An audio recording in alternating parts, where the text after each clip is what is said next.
five-time winners Brazil who beat Japan in dramatic fashion thanks to Gabriel Martinelli's last-minute winner. Here's how it sounded live on talkSPORT.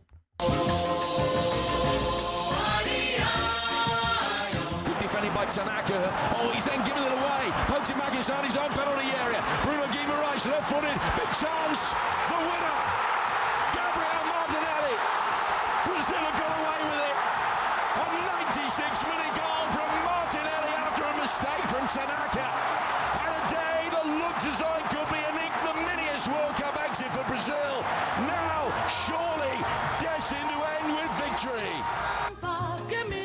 Yeah, Carlo Ancelotti's side progressed to the next round, but the boss celebrated in trademark fashion by remaining absolutely calm. After the game, he praised Japan's performance, saying they gave absolutely everything and fought with incredible courage. For more on Brazil's dramatic victory, I'm delighted to say that our South American football expert, Tim Vickery, joins us now. Tim, good morning to you. Morning, gents. How you doing? We're right? good. We're very well. I'm seeing you every time I turn my telly on. You must be super famous at the moment. No, it's a good thing. Do you know... But my first question is, so when I see you on, what are you doing? Is it you're doing a lot of BBC stuff, right? I'm doing anyone who'll have me. Well, everyone wants you. That's a great thing. But I'm noticing always the La Dolce Vita thing behind you. What's the relevance of that? Why have you got that on your shelf behind you? I just like kind of late 50s, early 60s. There's a Vespa thing as well. There's a thing from Roman Holiday. You know, something.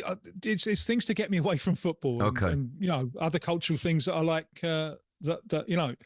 If I could be reborn, I would go back to kind of late 50s Rome, I think, and I'd be wrestling with a decision. Am I going to date Sophia Loren or Gina Lollobrigida? That's where I want to be. By the way, I do notice that when you do the TV stuff, you've got a shirt and tie on and a jacket, and for us, nothing. Yeah, it is. You have just got me up at 2:30 in the morning, to be fair. All right, so it could be pyjamas. Okay. Let's quickly move on so we can let you get back to bed. Right. The quarterfinals could see Brazil face England. Good. Well, who's it good for? Do fans back home, are they fearful of this tie? Who would be favourites if that did happen? Well, firstly, let's not count any chickens. Firstly, they've got either Ivory Coast or Norway. And that's, whatever happens there is a winner. Because if they're up against Ivory Coast, they're facing that kind of humiliation that they were facing against Japan. You know, for Brazil to go out of the World Cup in the last 32 against Japan, that's a bit harsh because Japan are not bad at all. But Brazil, because they've won the World Cup so many times, there's an air of them of tradition snobs. You know, loads of people, loads of even experienced journalists were saying before the game, we have an obligation to win this game.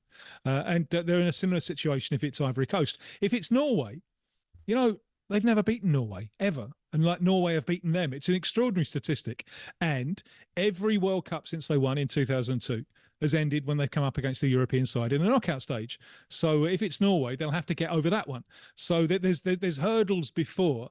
And if it is going to be England, if it is, that will mean that England, because they've got to climb Everest the hard way, because getting past DR Congo, you're taking on either Mexico or Ecuador at altitude. That's the one. That ain't good. And then you're taking on Brazil, and then you're probably taking on Argentina. To win those three games in the Americas, that for me would be the highlight all time of the England national team. That's better than winning away, than winning at home at Wembley in '66 for me. If you can take those three American sides in the Americas and beat them one after the other, that really would be remarkable. Tim, how's Brazil's performance has been viewed in Brazil? Because I'm looking at it, Morocco game, not great. Yeah, they beat Haiti, they're expected to. Scotland, of course. And then even the Japan game, there were moments last night where you're thinking, oh my goodness, like, I think Japan have got this. How are their performances being viewed over there? Building. Now, there's an interesting clash here of cultures, because for Brazil, you're expected to start the World Cup hot. You're allowed to take the foot off the pedal in the third group game if you've won the first two. But Ancelotti from the Italian school, we're just going to grow into it. We're going to ease our way into it. We want to get good now. And Ancelotti's very happy with where he is, because he thinks the best performance they've put so far was Japan. And the second best was in the previous game against Scotland. So he thinks they're getting better game by game by game. But now it's going to start. It's going to start to get serious. He's winning them over. He's a genius at public relations as well, Ancelotti, as well as. And how many coaches would not have taken Casemiro off at half time? Yeah. Surely, thinking, take him off, take him off. Totally. And sometimes Ancelotti, the best thing he does is nothing. We'll leave him on. We'll show some belief in him. And he very nearly scored twice, didn't he, in quick succession, Casemiro. So Ancelotti is very, very popular. He's great at PR. He does as much as he can in Portuguese. In the build-up to the World Cup, he's going to lots of games, lots of domestic games in Brazilian football, and that's important to show respect. But if you go out in the last 32 to Japan, and if you go out in the last 16 to either Ivory Coast or Norway, he won't be quite as popular. So I think definitive. But very shrewdly, he's got himself a contract, nice fat contract until 2030. So he's already got that one lined up. But it's not going to be easy for him if Brazil go out in the next round. Last one from me, Tim. We know that England are desperate to win the World Cup. The last time we won it, obviously, 66.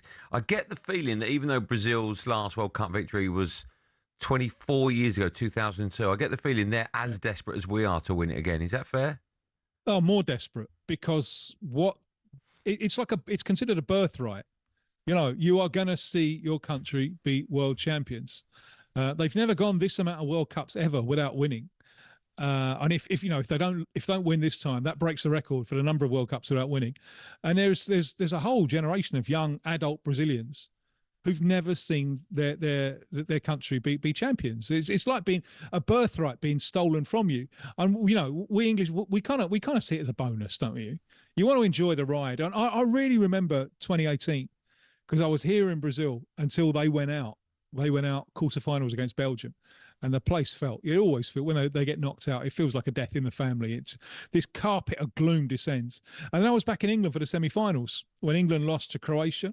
And I don't think, England didn't have great expectations of that particular tournament. I remember the mood after losing to Croatia. I was out in the streets of London. There was still a party going on.